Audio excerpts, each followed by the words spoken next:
Halo, apakah kamu pernah mendengar tentang anxiety atau gangguan kecemasan? Gangguan kecemasan memiliki berbagai gejala. Yang secara umum, gejala dari gangguan kecemasan itu adalah sering sulit untuk mengendalikan kekhawatirannya, gelisah yang berkepanjangan, gampang lelah, tidak bersemangat dalam menghadapi aktivitas sehari-hari, dan sering merasa seperti jantung berdegup kencang dan sulit untuk bernafas. Bahkan ada yang mengalami gastrointestinal. Menurut Organisasi Kesehatan Dunia atau WHO, 1 dari 13 orang di dunia mengalami gangguan kecemasan. Dan saya adalah 1 dari 13 orang tersebut. Selama 8 tahun ke belakang ini, saya merasa seperti ada awan mendung di atas kepala saya yang membuat saya di dalam diri saya selalu merasa murung, sedih, dan seringkali gelisah yang mana gelisah itu berkepanjangan. Dan ya, seringkali susah untuk tidur. Dan yang paling parah saya rasakan adalah sampai jantung saya berdegup kencang dan sulit untuk bernafas. It's getting worse day by day, dan itu berpengaruh ke kesehatan fisik saya. Tahun 2019 sampai awal tahun 2020 ini adalah metabolisme tubuh saya yang paling kacau. Saya harus bolak-balik ke dokter dengan riwayat sakit yang sama dan selalu dengan rekomendasi dokter yang, Dina, kamu harus mengurangi memporsir pikiran kamu. Lambat laun saya menyadari bahwa ada yang salah dengan psikologi saya. But I don't know what was going on with myself. Saya benar-benar tidak punya clue apa yang sebenarnya yang terjadi dalam diri saya. Kegemaran saya dalam membaca akhirnya merubah seluruh jenis pembacaan saya menjadi sepenuhnya tentang psikologis dan self-improvement dalam 1 tahun terakhir ini. Sampai suatu ketika teman saya merekomendasikan sebuah buku yang mendapatkan kategori National Bestseller berjudul Philosophy Teras karya Henry Nanambi. Buku tersebut benar-benar memberikan saya wawasan baru dan memiliki dampak yang luar biasa untuk saya. Sebuah buku yang memberikan saya terapi tanpa obat.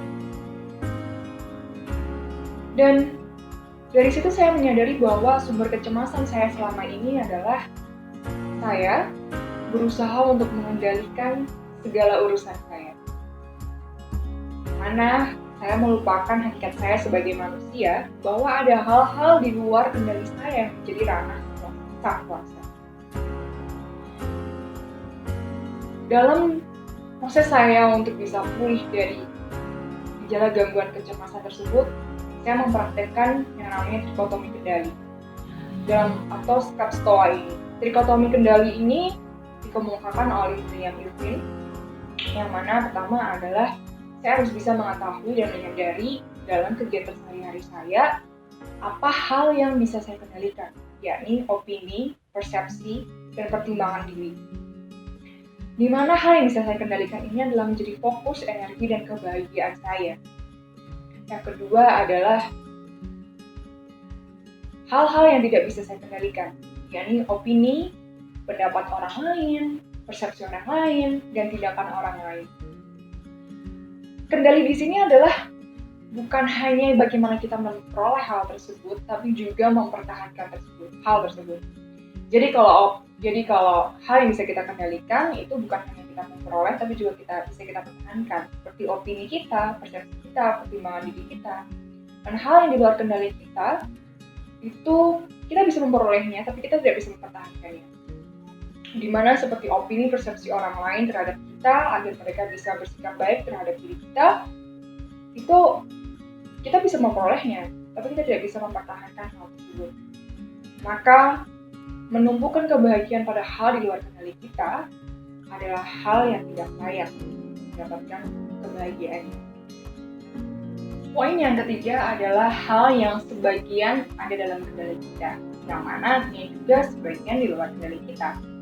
Contoh dari hal yang sebagian dalam kendali kita adalah kesehatan, kesuksesan, dan hubungan pasangan. Misal dalam hubungan pasangan, Dimana dalam poin ini adalah kita memisahkan antara internal goals, yakni hal yang bisa kita miliki, target-target yang bisa kita usahakan. Dalam hubungan pasangan adalah kita memberikan kesetiaan kita, perhatian kita, kasih sayang kita kepada pasangan kita. Dan hal yang di luar kendali kita adalah perasaan dan kesetiaan dari pasangan kita. Saat kita sudah mengusahakan yang terbaik untuk pasangan kita sudah mendapatkan kepuasan itu tanpa harus menunggu dari outcome-nya. Jika outcome tidak sesuai dengan harapan kita, maka secara mental kita tidak akan terpuruk karena fokus kita ada pada internal goals, hal yang bisa kita usahakan, daripada outcome-nya di luar kendali kita. Stoik juga mengajarkan kepada saya untuk bersikap rendah hati, di mana bahwa sekalipun saya mendapatkan kesuksesan yang saya usahakan itu tidak sepenuhnya adalah datang dari diri saya. Ada faktor-faktor eksternal yang membuat kesuksesan itu ada untuk saya. Jadi untuk apa akhirnya kesuksesan itu membuat saya harus sombong? Karena ada faktor eksternal yang memungkinkan kesuksesan itu hadir untuk saya. Stoik mengajarkan kepada saya untuk memfokuskan energi dan kebahagiaan saya pada hal-hal yang bisa saya upayakan dan tidak memusingkan atau stres pada hal-hal yang memang sudah di luar kendali kita. Di saat pandemi seperti ini, anxiety atau gangguan kecemasan akan semakin tinggi karena ketidakpastian semakin tinggi. Lewat video ini saya berharap dapat menjangkau dan empowering banyak individu dalam menghadapi kesulitan ini dengan tetap tenang dan damai.